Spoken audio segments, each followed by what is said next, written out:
to tan. I would literally have to go on holiday and burn my skin to a crisp. Someone should bring out a tan for people of colour. Like, what a great idea that would be.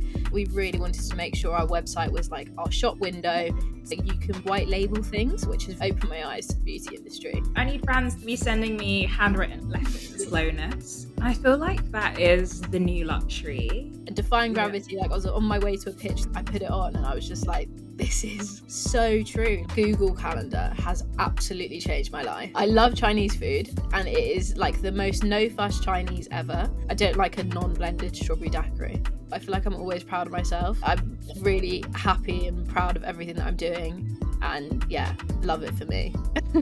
Hello and welcome to Coffee and Oysters, the London Business Babe podcast, where we get into everything from business tips that actually work to where it's actually worth tapping your Oyster card around the city. My name is Frances and I am your fellow organised gal. I work as a certified Notion consultant, freelancer, and founder of the Notion Bar. But I'm also your host. For my systems loving girlies, don't forget that I run a monthly academy called the Big Notion Energy Academy, where you have a chance to ask me, a Notion expert, all of the questions that you have instead of spending hours down YouTube rabbit holes. For those of you new to the podcast, I like to have a bit of a sit down and let you know how everything is going. We do seem to be forming a bit of a community here. I am proud to announce we have hit over 100 downloads. I'm literally so excited, and we're only a few episodes in. Really excited to see this continue to grow, and thank you so much everyone who has supported the journey so far. So that really is my big win this week. In terms of work, I'm wrapping up some client projects. I run this thing called the 5-day workspace. And so I've got a couple of clients I'm working with that on at the moment. And so I'm wrapping that up throughout the year and working on my Notion journal template, which I release every year. And yeah, the downloads are coming in for that, which is good to see. Although what is kind of annoying and a bit of a fail for me this week, and just generally a lesson learned, is check your email links. I was sending out emails to the mailing list telling people from last year and the year before, like, hey, don't forget to sign up for next year with an early discount. But what I didn't realize was that the link I was using was breaking in my email provider, which was annoying and niche, and that's why I wasn't getting as many downloads. The link wasn't working. So that was a bummer. I have fixed that now in the rest of my emails, but that is a tip for you guys. If you are doing a launch, just check that the link in the email works. Because sometimes it might not for no reason whatsoever. That is a learning for me. And then in terms of what I've been up to, and especially in London, last week was really cool because I went to see The Lion King in the West End, which was an incredible production. This episode should be coming out at the beginning of January, but we went just before Christmas. And yeah, what a vibe, what a production. Like, you have to be so talented to be in a Lion King, because not only are you a dancer, actor on stage, but you also have to be a puppeteer. And so before we jump into today's guest, I like to shout out some of you in a little segment called Manifest Mondays. If you are subscribed to the Substack, not only will you never miss an episode of this, but you can also sign up for Manifest Mondays, where every couple of weeks I'll send you an email where you can shout yourself out. Currently, none of you have signed up recently, but we have shouted you out in the past. I am going to manifest something for myself today. So at the moment, I am going to create a zine for my clients, like Spotify wrapped style vibe, end of the year summary. Instead of a short form piece of content, I think I'm going to create a really cool, immersive digital zine for my clients. I don't know if I'm going to get it done by the end of the year, but if not by the end of the year, but at the beginning of next year. And I have a feeling that could do some really good things for me. That is what I'm manifesting for myself at the moment. If you would like to be shouted out yourself, make sure you are subscribed to the Substack, link in the show notes, where you can reply to the Manifest Monday email and I will shout you out.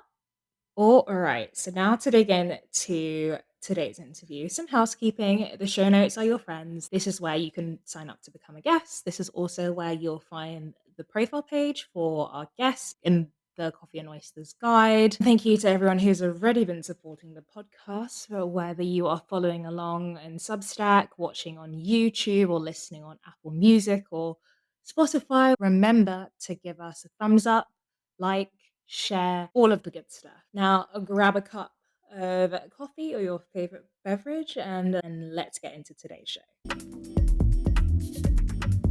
So excited to have you here. This week's guest is the lovely Phoebe Ellis. I feel like I bump into you everywhere.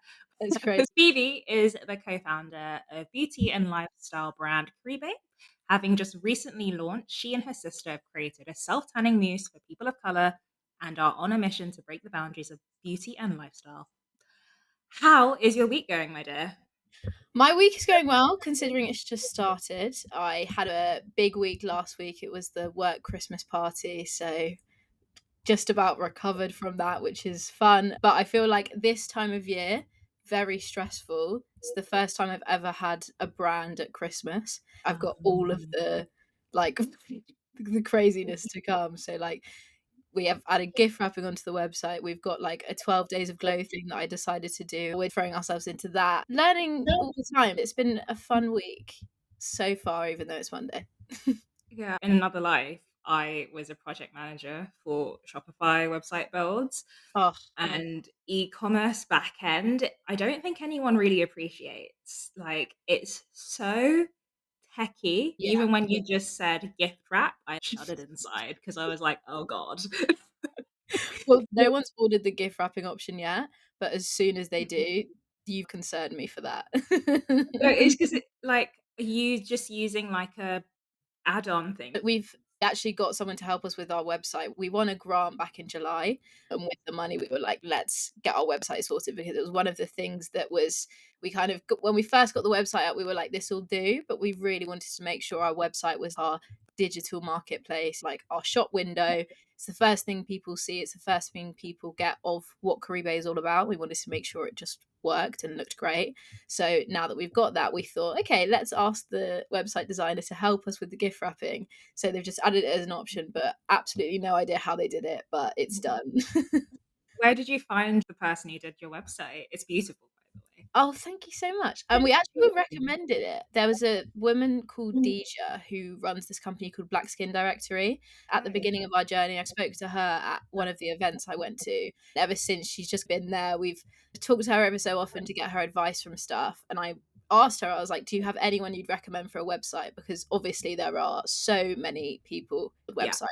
And we wanted to make sure it was the right person. I'd heard scary stories about website designers that didn't do the work and all the intricacies that come with that. But Pim is the designer we use. She's amazing. Like she literally just understood exactly what idea was from the beginning.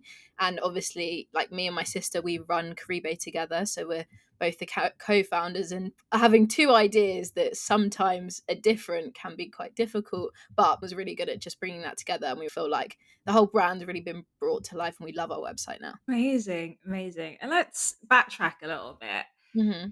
to the beginning of your journey. What inspired you to create Caribe? And also, how did you come up with the name? Because it's so chic. Oh, thank you. So yeah, I'd say like when was it? 2015. We were going to Oh, Ascot. wow. So we were going to the Royal Ascot. I think my aunt had a box or something. So we were like, this is so exciting. Like, how fun will this be? I was wearing a white dress and it was July. I hadn't been away yet. And I was like, I feel so pale right now. My sister was in, I think, white, cream, and pink, also feeling the same thing. So we were like, you know what, let's go try tanning for the first time because we have friends that did it. My sister was in musical theatre. So obviously, in and around those people, they're all tanning. It was just something we were like, let's just try it. She'd Yeah. always tan around. So we went to Tesco's, picked up a ultra dark tanning mousse, tried it on, and we were like, what? Like, it literally would give me the colour I am now. And I'm like, how can this be ultra dark? Yeah. Like, in what world is this ultra dark? So me and my sister at that point were like, oh, wish someone should do this. Someone should bring out a tan for people of color. Like, what a great idea that would be. So, Yeah. yeah, I guess COVID hit and we kind of got to the point where we were like, let's do something for ourselves. My sister was running her own businesses and still is. We just thought, let's do it because no one had done it yet. We were still looking for something that worked for us and never found it.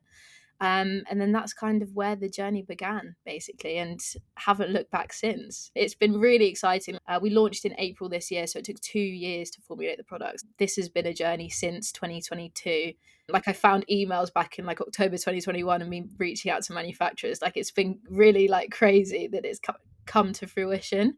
I've learned so much already. Incredible. Like when you say formulating, that's science.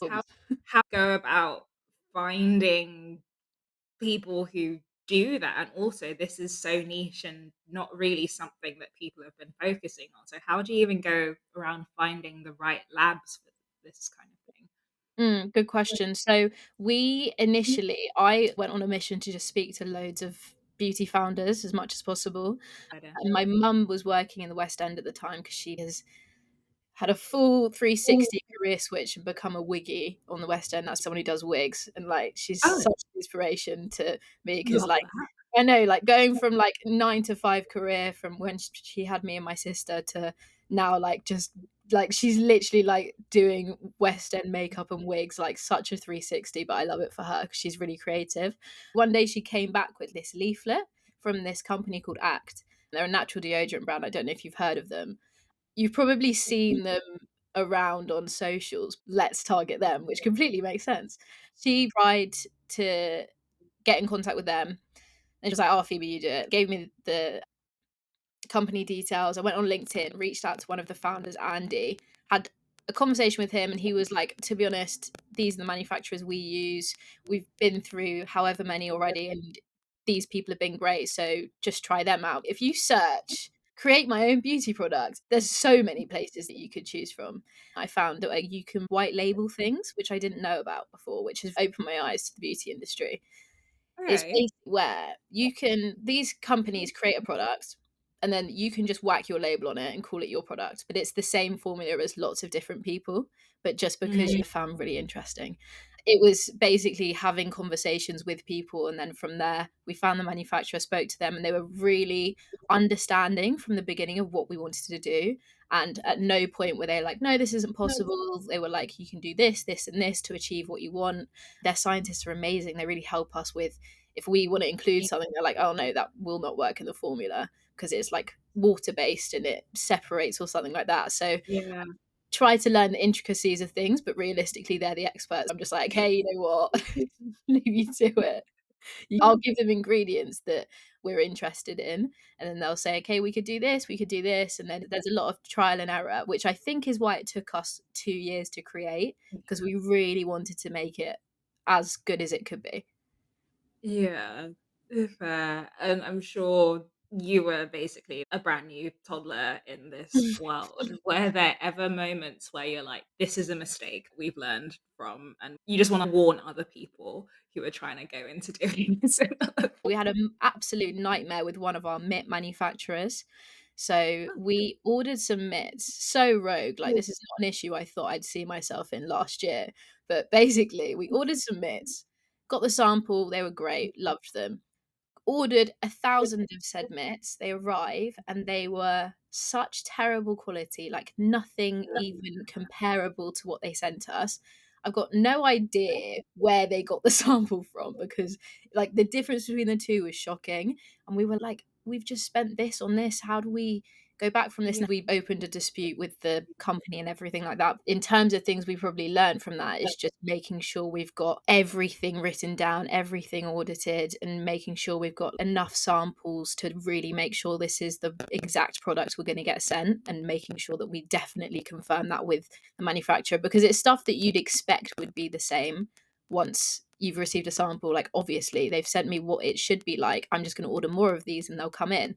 We definitely learned from that. One thing that really put me off at the beginning was the amount of people that told me beauty is not an industry that's nice. A lot of people I spoke to, I know, so many people I spoke to before coming into it were like, beauty can be hard, beauty's this, beauty's that. And I'm like, why are you trying to put me off it? That's what it seems like. So Yeah. it was, yeah, I'd say the myths and the people trying to put me off coming into the industry were two of the main things. And these were people who were like, I think it was at this event called it was a startup event. I can't remember what it was, but there were like people who have like big investors in beauty, etc. And they're coming up to me and saying, you shouldn't do this.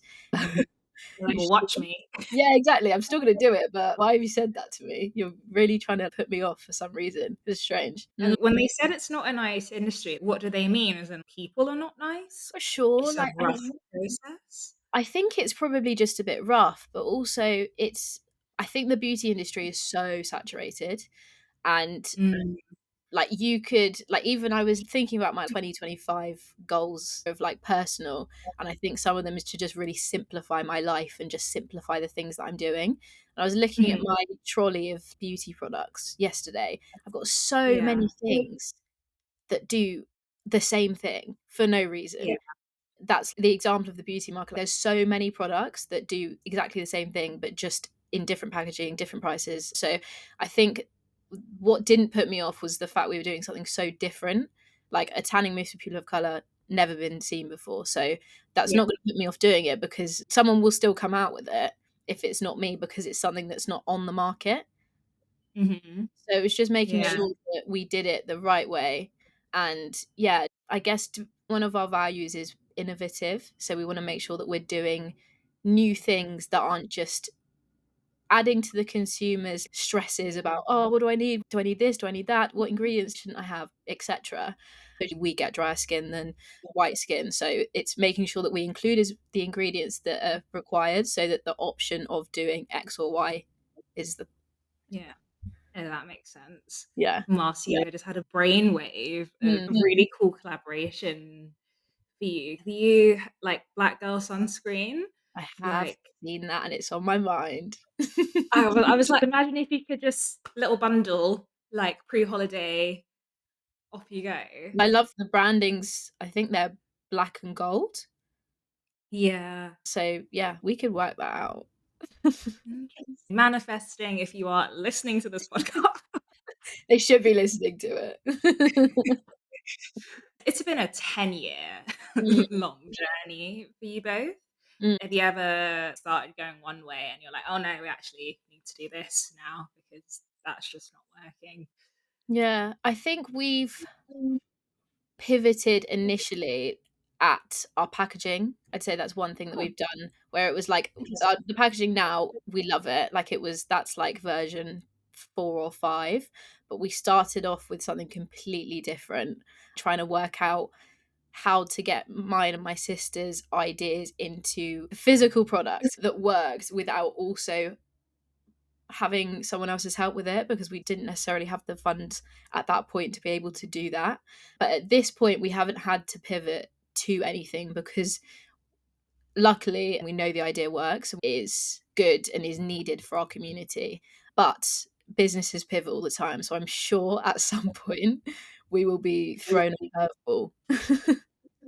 Yeah, it's so intense when you're bootstrapping because it takes over your entire world, especially with physical products. Luckily, you have your sister, Mm. Leah, as your partner in this. Like, how did you even manage that? Did you meet 3 times a week in person, or is it just long video calls after work? How do you even fit building the physical product around both of your schedules? Yeah, so we FaceTime every day. Within those conversations, it's like her showing me my dog, her talking about whatever she's doing, us talking about our plans, and then Caribé as well. Structured wise, we have a meeting every Monday where we run through everything.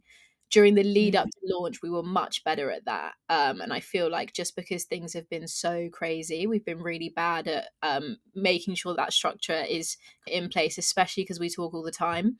We're always talking about various things that we could be doing. We kind of have impromptu meetings on a FaceTime call if she hasn't done something or I haven't done something and she calls me and asks me about it. We'll talk for half an hour about what we should be doing.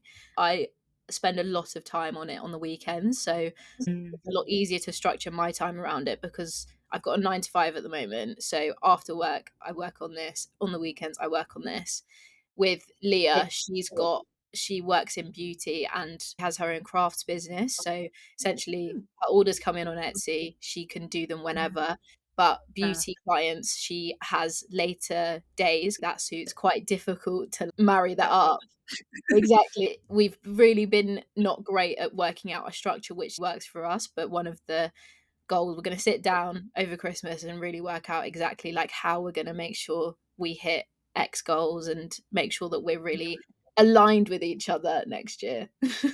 When you say working on the business, what does that mean? What are the tasks that you are doing to keep this business on afloat? So it can vary. Like marketing strategy has been something that's Mm. been. Oh, actually, curveball wise, here's Ooh, one. So I've yeah, just throw it at us.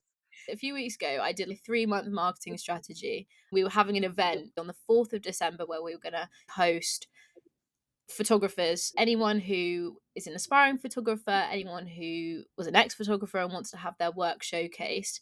We got access to Brick Lane Gallery for an evening, and we're going to have the space and just like, because our whole thing is giving platforms and I Yeah. guess creating and breaking boundaries for beauty and lifestyle for people of color. So we're trying to create those spaces where these things are happening. The goal was sort of have people submit entries, and then we were going to pick the winners, and they were going to be showcased at the gallery. Then we were going to pick a winner on the night, and then they were going to get a voucher to spend at a camera shop. We didn't have anyone enter the competition, so obviously we were like, well, we can't run the event because Mm. the main goal of the event has gone. That was a curveball because 3 months of marketing strategy based off of that wipes out the window. So I basically had to rewind, redo that. I guess sitting down most nights is me just working out what might work, especially TikTok's always changing. So what content we want to Mm. see. And I like almost trying to be a jack of all trades in every single area. So whether it's going through Zero and reconciling our accounts or going through the intricate bits that are so complicated and parts that you don't even think about generally. If I don't sit down and do it, I don't do it because it sounds overwhelming when I put it on a list, or like if someone was to put everything on a list in front of me and say this is what you need to be doing, I'm like, I just don't want to look at that right now. But I know I should be structuring it like that because it makes more sense. I just kind of sit down and whatever thing I think is most needed at that point, I'll do it. At the moment, trying to work out the 12 days of glow, which we're running, Mm. is my main priority. I'd love to say that we are really ahead of the curve and we planned this in April, but we didn't. We literally planned this 3 weeks ago. So it just goes so quickly. And like, what is the topic? It sounds fun. Oh, thanks. So basically, for the next 12 days, I think we're on day 4. Basically, we're doing tips and tricks, posting every day in the run up to Christmas for 12 days of glow. We're just talking about our product, talking about what we do, talking about us as a business, but in a concealed period of 12 days. And within that, we want to, because I think I've got a lot more ideas for next year and like in terms of marketing stuff, especially like it takes so much planning and like messaging companies to say I'd love to partner with you on this, doing it in Yeah. December, etc. But obviously this is so last minute that we've kind of been like, okay, let's just see what we can do that is actually valuable, and Mhm. isn't just us picking it up and going, oh, day one, let's just give away a cup or something. Do you know what I mean? Trying to make sure that there's some value in it, but also we want to do it as part of our overall plan for Christmas to make sure that people are thinking about us, especially with Christmas parties. We want to make sure Christmas Day, everyone's at home anyway. You might not wear tights realistically because you're not going out. So you can put your tan on, you can get your glow back. That's our gift of glow. Amazing. I love that get your glow back because it's just like these days you reach Honestly, September and you're like, I look great. literally. I went to Zanzibar in September, so I just about Um, kept it till now. But as soon as February hits, or January even, I think I'll be like, I'm right on the cusp at the moment. Like I can just about do it if I just cream my legs and like I'm good. Or if I'm wearing anything, well, I'm wearing cream now and it doesn't look that bad. But if I'm wearing white, maybe my legs are going to be incredibly pale. Also, please bring back, I think at one point you had a limited edition, is it like water bottle or Oh, something? look out for It's one of the some 12 days. Yeah, the cups are really fun because everyone loves a little keepy cup, and it's this yeah, woman, she was like, "Oh, I love having my iced coffee in this every day." We were like, "That is exactly why we did it. You enjoy that." I love that. And so it sounds like community building around content especially is kind of your focus at the moment. Is there Mhm. anything really niche or specific that you know like moves the needle for you? For the business. Something that works. I think the stuff that really works is when we just what we're doing in a face-to-face style, like camera up, just like chatting through it in like a quick, snappy way. I feel like those kind Mm, of ones really work because they're like shareable. They're great to just explain what we're doing. Like I did one right at the beginning where I was like, "This is the business. This is our mission. This is what we've created. Join us." Like mhm, snappy stuff. I don't even though our generation is kind of like we want stuff quite quick. I feel like we're still on the cusp of like if it's interested me enough at the beginning, I'll still stay. But I think the younger you go, obviously, the quicker it's just if this isn't giving me any hit at all, I'm not even staying for it. But if someone finds something kind of interesting in what you're saying at mhm. the beginning, it doesn't have to be too catchy. You know, some of them are like, if you don't watch, Yeah, I can't even think of an example, but they're yeah, too much, and you're like, I don't even want to watch that because it's just stressing me out a bit. But yeah. ones I feel work. Yeah, it's so true, especially because if you are targeting people who have funds, right, and they are a little bit older, something I found really interesting, I listened to the Freelance Friday podcast by Mhm. Natasha James. She goes through a lot of social media strategy, etc. Okay. And Metrical did a report on TikTok. The videos that are doing the best at the moment are those slightly longer form videos, so, like, Mm. hovering around those 2-minute mark, like, chat videos, because that Mm. really catches people's they're engaged at that point. Yeah. Sometimes I just hate going through 5-second videos. It feels like Yeah. a lot, and my brain feels like there's too much going into it. If I've got 3 2-minute ones that I've seen, then I'm good for my TikTok scroll. Do you know what I mean? Yeah. I'll come off of it and I'm fine. But if I'm going through too many quick ones, I actually need to get off of this because it's just too much at this point. I hear it. I don't know if it's just our generation, but especially I'm progressing back into slower forms of Oh, media, I same. think.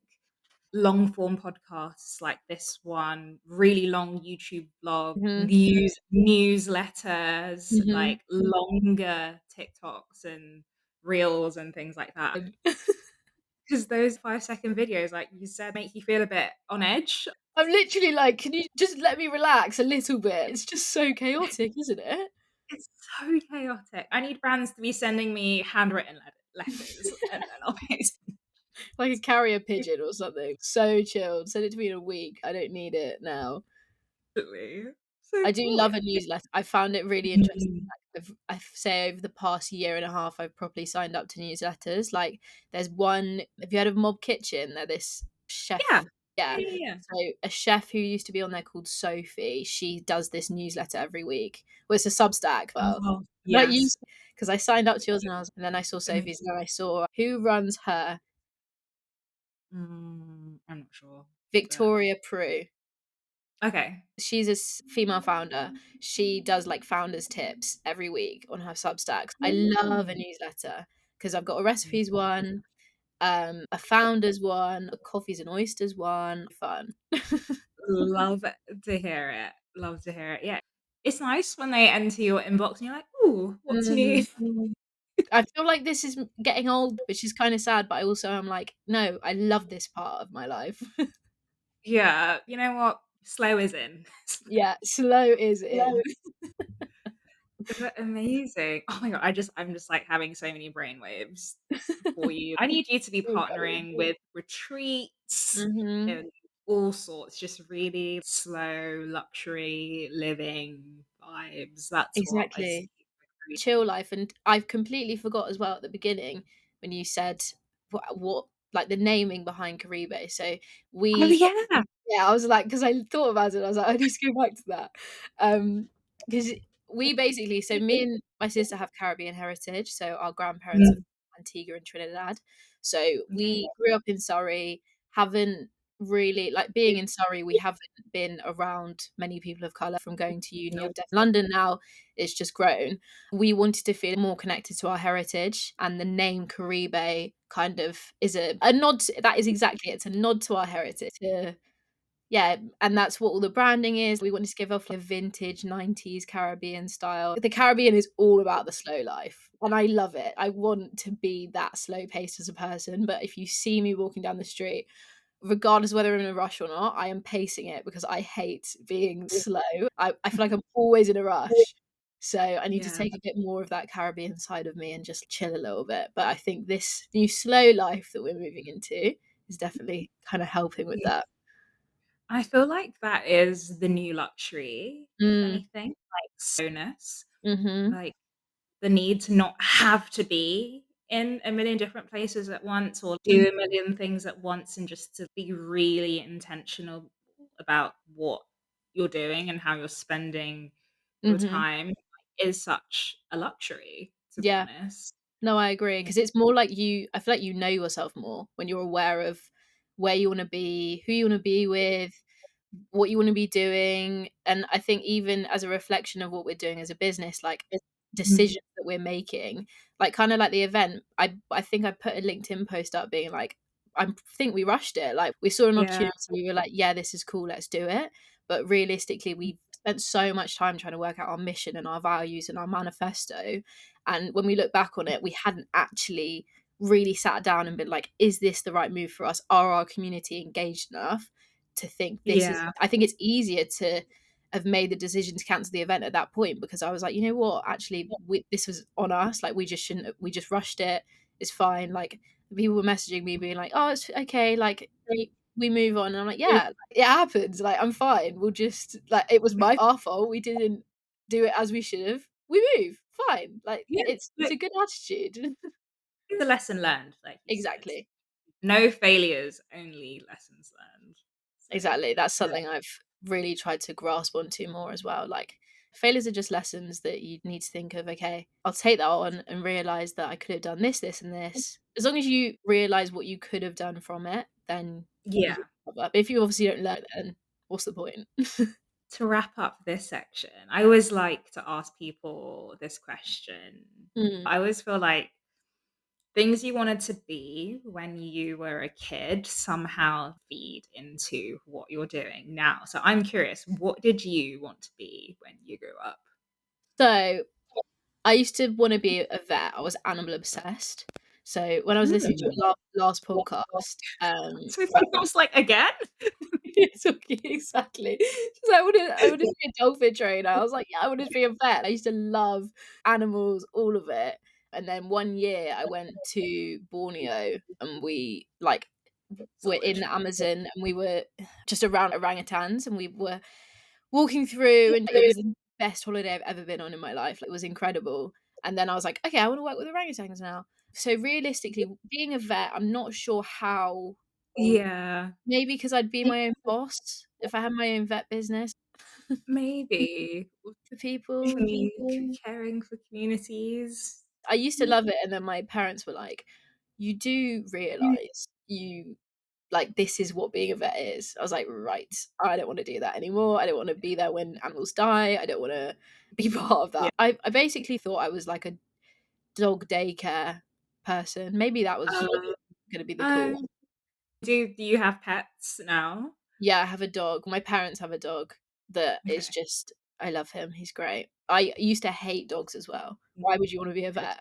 Like, I used to be so scared of dogs. I have a memory, I was at my friend's house and her brother's friend was round as well. The brother's friend's dog ran in the house. It was this little Yorkshire Terrier. I remember jumping on the sofa and bawling my eyes out because it was running and barking at me. Oh gosh. And now I think back on it and I'm like, you wanted to be a vet in that state. Like, there's not a chance that would have ever happened. But now my dog is like, now I understand. I think because I didn't understand what dogs do or what they're like, that I was just Yeah. scared of them. But now he like jumps up at me. any haters that are saying dogs shouldn't do that, I don't care. I let them do it. But yeah, like having a dog is just the best thing ever. They're just the best. They love you unconditionally. Yeah, every time he sees me, he's so excited, and no Mm. one's like that. Okay, so now I'm going to transition into chatting more about stuff that makes your life a little bit easier. Okay. I like to start off with this question. Do you have like a walk up song or like a hype song? I am putting these together in like a little Spotify playlist, which I will eventually release. But do you have a song that gets you hyped? So, I I'm gonna really mess up your Spotify playlist here. I well, I will. So we obviously Wicked recently came out. I've been obsessed. Like, I used to do dance when I was younger, know the whole Wicked soundtrack anyway. Cynthia Erivo's amazing. Like everything she sings in it, I'm obsessed. And Defying Yeah. Gravity, like I was on my way to a pitch the other day. I put it on and I was just like, this is like, even I've listened to the lyrics as well, like properly taking it in. I'm like, this is Mm. so true. Like it really, like, I listen to it on my way to work. I just get put in an instantly good mood and I'm like, this is me. And then on the other side of it, I've got Unwritten because again, great song. Ooh, Just the yeah. build up and then it goes into it. Like it just, you can't go wrong. Yeah, no, Unwritten is a certified classic. Like Yes, that needs to go in like history books or something. literally. And I feel Yeah. like it only came back in my mind after Anyone But You, which everyone hated, but I haven't seen that it's okay. A rom-com, I love a rom-com. I haven't seen a rom-com in ages, so it was good to Mm, watch it. But yeah. Unwritten was on there, and I was, you know what, this song, how have I left this out my playlist? And then I put it back in, and now I'm like at the end of my 5Ks, I'm blasting it. Like I love it. It's just, it's so good. Those two songs together, I'm on top of the world. Okay, fair play. Have you seen Wicked? I have, yes. I didn't know anything about the plot before I went to see it. It was literally so last minute after dinner, and me and my Mm. friends were like, "Let's go watch Wicked." So I was like, "Okay." I guess at 10 p.m. at night as well. So I was like, "Well, I guess I'm watching Wicked." Late But one. after I was enraged. I was like, "Justice for Elphaba." Honestly, and I've seen it in the West End. Now I look back on it, I never understood the story because I Yeah, I also think that that's the way that Cynthia Erivo, this has turned into a Wicked podcast. It's the way yeah, that Cynthia's played it. Like she's just like you feel every yeah. single bit of emotion. I cried 3 times. I've only cried twice at what's that film with Me Before You? That Oh, I've cried twice at. Oh, it's amazing. Such a good film. But like I don't cry at films, but I cried at that just because I felt every time she looked at the camera, I was like, oh my god, I feel everything that you want me to feel right now. It was just love it. she is incredible. She Yeah, is yeah. maybe Cynthia Erivo, if you ever wanna be on the podcast. Cynthia, if you Come want to wear Caribé literally. in part 2, that's the goal. Then she comes on the Oh, podcast as the part of the press tour. There you go. oh my god, yes, yes. We've got a Manifesting. year, Yeah, so I think we can do it. I could do it. Know someone who knows someone who knows someone, you know, one of those. And so dipping now into personal policies. Do you have any personal policies that keep you sane? So mine's always like I don't take calls before 10 a.m. Like I cannot do Ooh, it, will not do really? Why is that? it. I'm not awake Okay, fine. basically before 10 Fair enough. I start work at 8 every day and I get all like most of my work done in that like 8 till 10 area. Oh, But then okay. sometimes I'll work at like I can be smashing through Caribé at like 11 o'clock at night till 2 a.m. It really depends. I think I'm an early bird, but sometimes I just go into like night owl mode and I just smash through it, which is really weird. But I'd probably say policies wise, always have to have some downtime in the evening.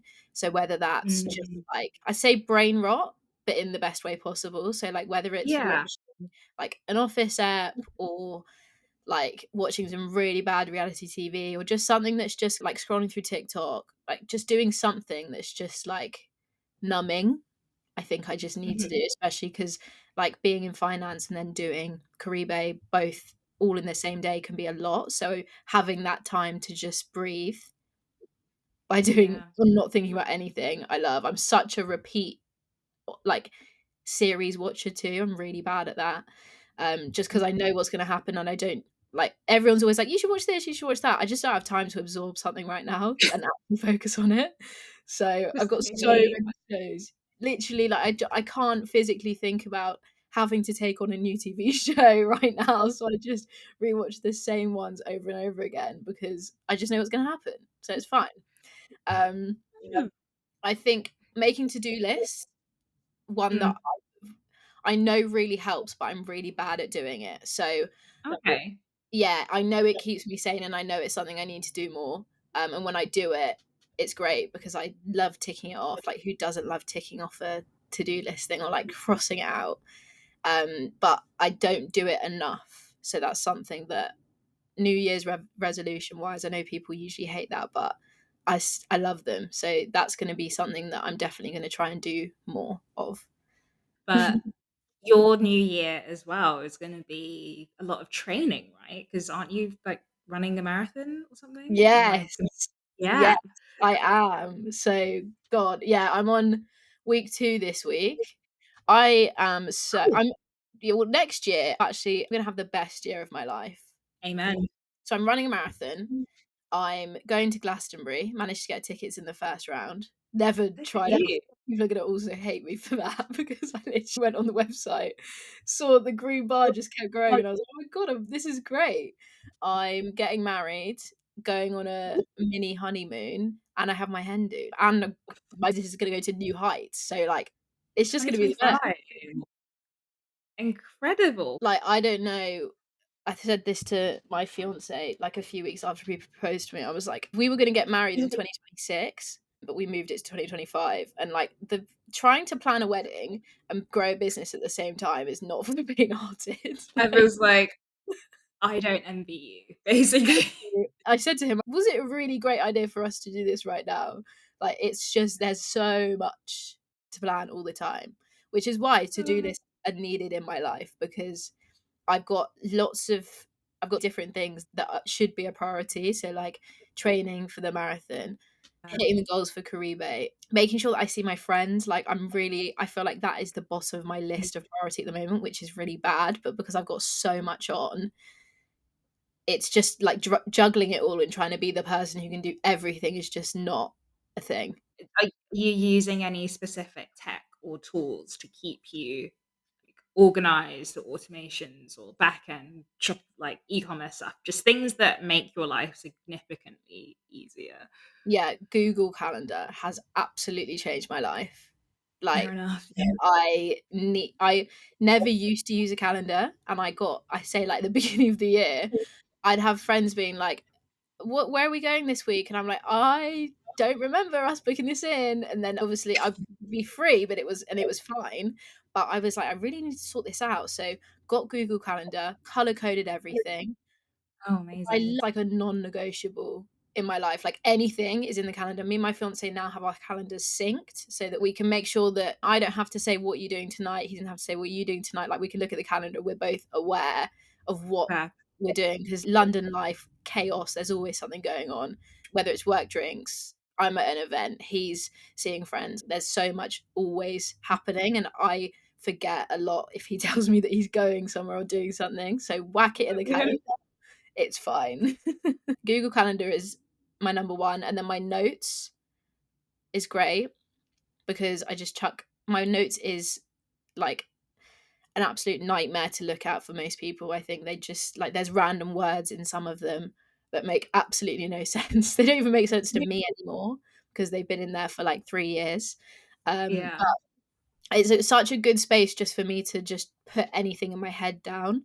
I I'd like to say I'm a notebook person, but I think because I've always have my notes on me on my phone, it just makes me Mm. tuck it in there.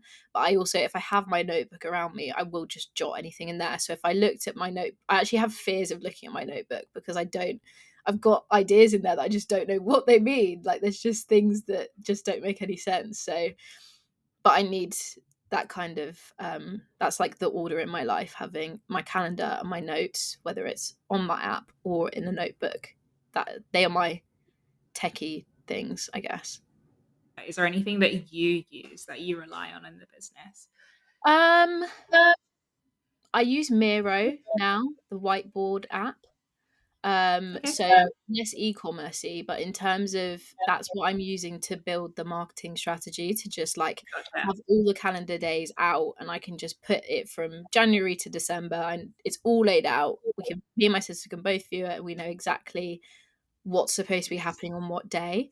And I think that's really helped. From I think the marketing bit has been one key bit that's been really difficult for us. So the fact that that's Mm, sorted in a way, we can then move on to other things. But I can't think of anything specifically in e-commerce. I guess just Shopify as a whole, right?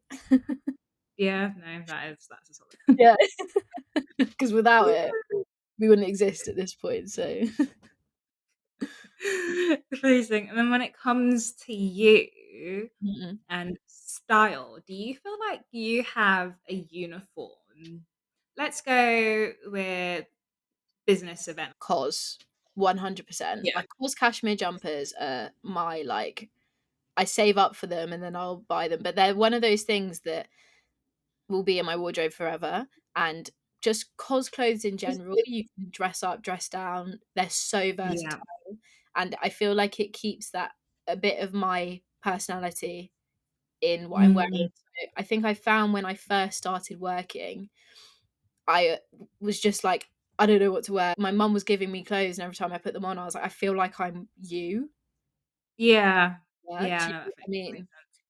Yeah, Yeah, so I was like, right, let's just do like tight skirts, whatever, like the usual thing that you might wear. And then, mm, as I'd say, probably like over the past year and a half, I've really structured my wardrobe better, and bought pieces that can be more versatile. So, like, really invested in pieces that can be worn across the board. So, like cause jumpers, I wear them in spring, I wear them in autumn, I wear them in winter, and just like change the mm, bottoms or change what I'm wearing underneath. But I feel like anything I wear in cos just automatically makes me feel like myself and corporatey, but in the best way possible. Like I don't feel like mm.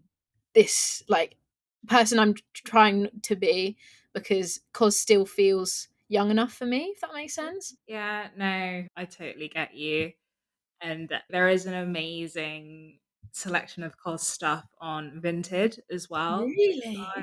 rely on. Like there is one seller, she's like Josie something, like Josy. She has the most incredible vintage like store. Really? And she uploads really like handpicked sort of like COS, Arquette and other stories sort of vibe Oh wow, okay. items. And like she's incredible. I need to be better on Vinted, I think. I sell on there, but I haven't got to the point of buying because I just get so wary about sizing. That's my main Yeah. thing. Like, if it doesn't fit, I'm like, what do I do with it now? Yeah, no, that's true. I am, yeah, I just kind of hope for the best. So we talked about style, but also now let's talk about beauty. Mhm. One thing for your skin, so face, that you can't live without, something for your body, without, and one thing for your hair that you can't live without could be a product or a routine. Okay, face recently discovered. Yeah, What's that word that yeah, I just yeah, we're going with it. said? Actually, for face, I'd say simplify. That's what I'd say is like my thing for face right now. So I've really pulled back my routine. I used to do like 8 different things for absolutely no reason. Now I just use Sable Labs and Laneige cream. Like that is Oh, it. And my face has never been better. And I feel amazing. so like it just like my face has just had like a new lease of life, like and it's a lot better knowing now that I don't have to have all of these products for Yeah, worse outcomes. So yeah. yeah, definitely that. And Sable Labs is just like amazing. I use the toner and the ochra serum, which I actually won. Yeah, Tried the okra syrup. the ochra serum is really good. I think it's got retinol in it, but in like a Oh, very very small amount. fair. Yeah, so you should definitely try that. And then I put the Laneige balm on top, like just their face cream, and it's so lightweight. And the Mm, whole process takes me like 2 seconds. And yeah, like I don't need to think about giving it 2 minutes for it to soak in and another thing, like, I can't be bothered to deal with that. So, No. simplify Yeah. for face. Um, body, tanning, obviously, like, it's one of those things in the routine that is just a must. I think before, the fact that I didn't have the option to tan was I would literally have to go on holiday and burn my skin to a crisp so that it would last for Yeah. as long as possible.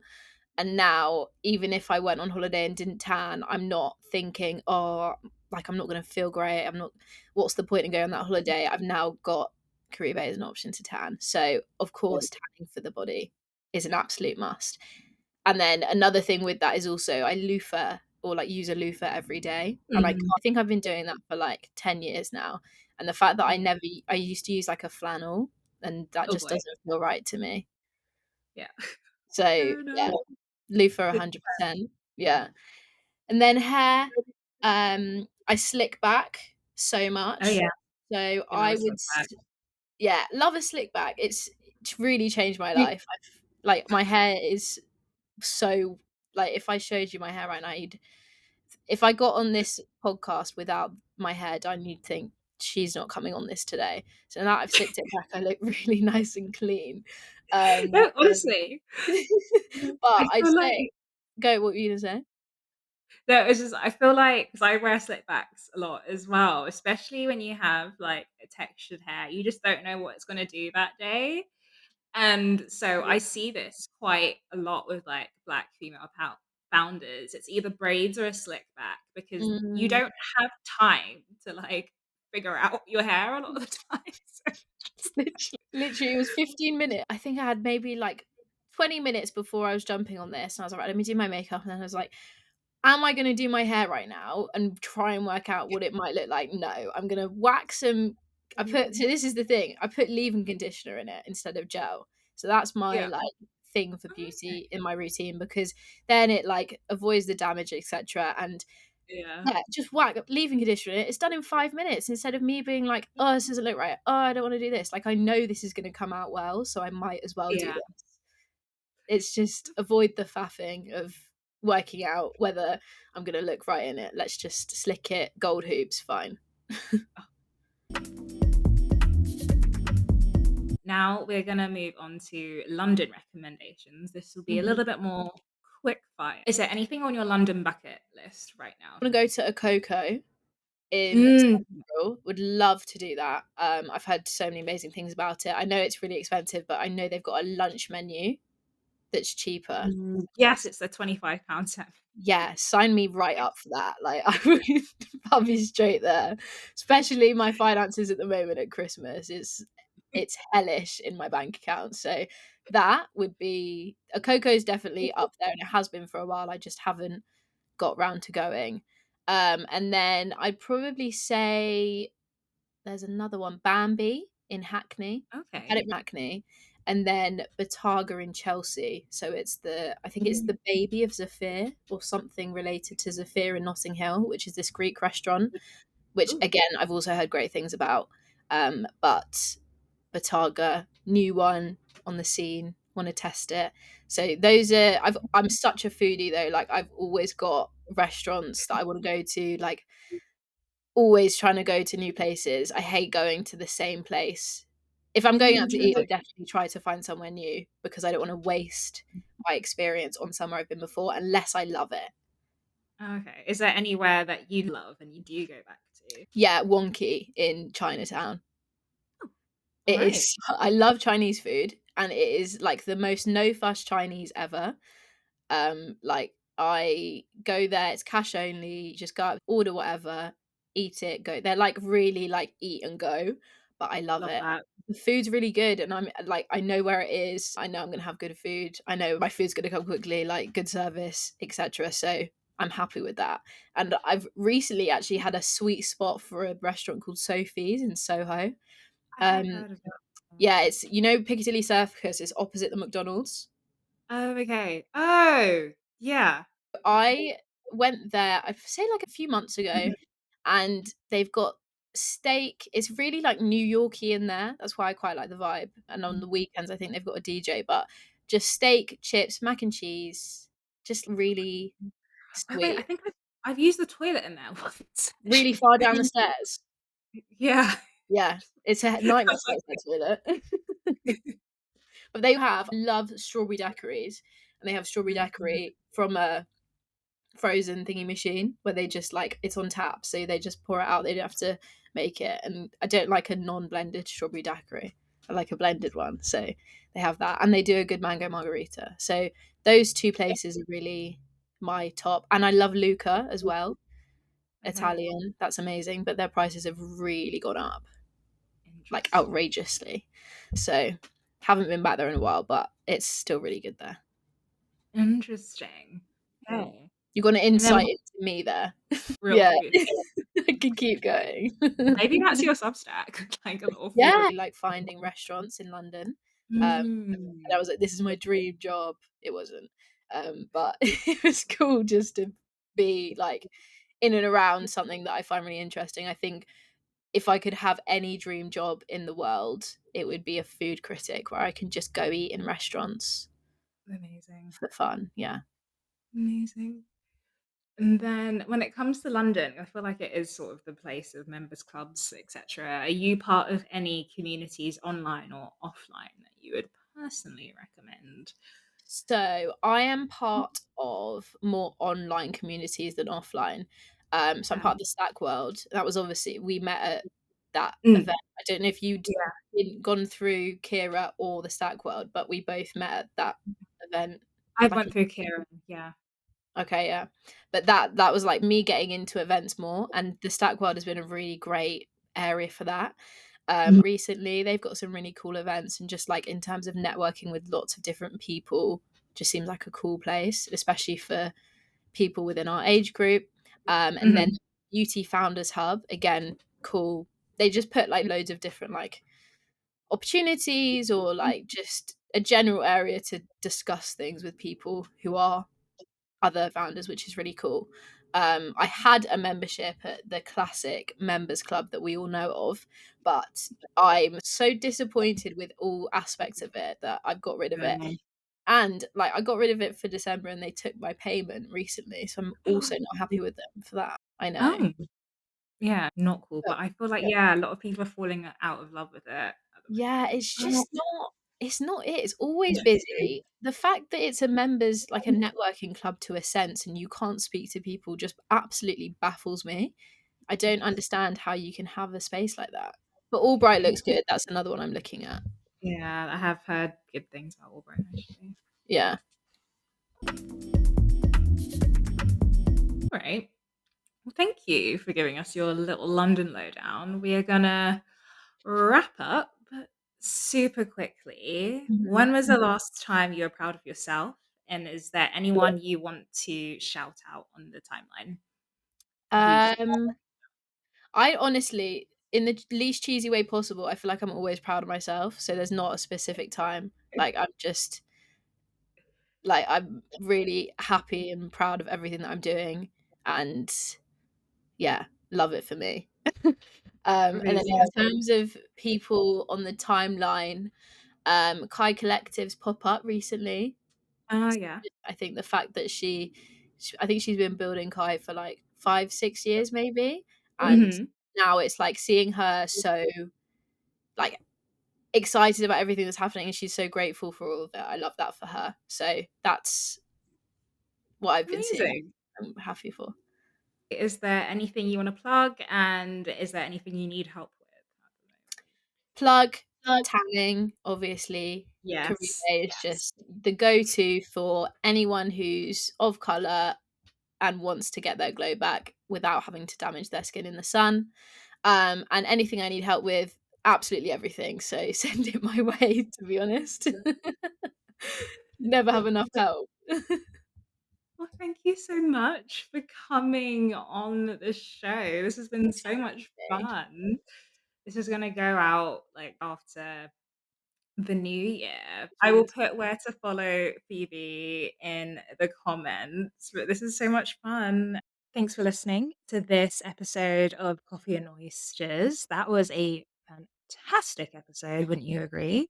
To never miss an episode, make sure you are signed up to Substack. Other ways to support on YouTube, Apple Podcasts, Spotify, wherever it is that you're listening. Don't forget to give us a 5-star rating, thumbs up, comment, whatever you do supports the podcast. And to have your say, you can get in touch at coffeeandoysters@gmail.com or follow along on TikTok/Instagram at Coffee and Oysters Pod. Remember, you can find all of the details in the show notes, including the profile page of today's guest and the Coffee and Oysters guide.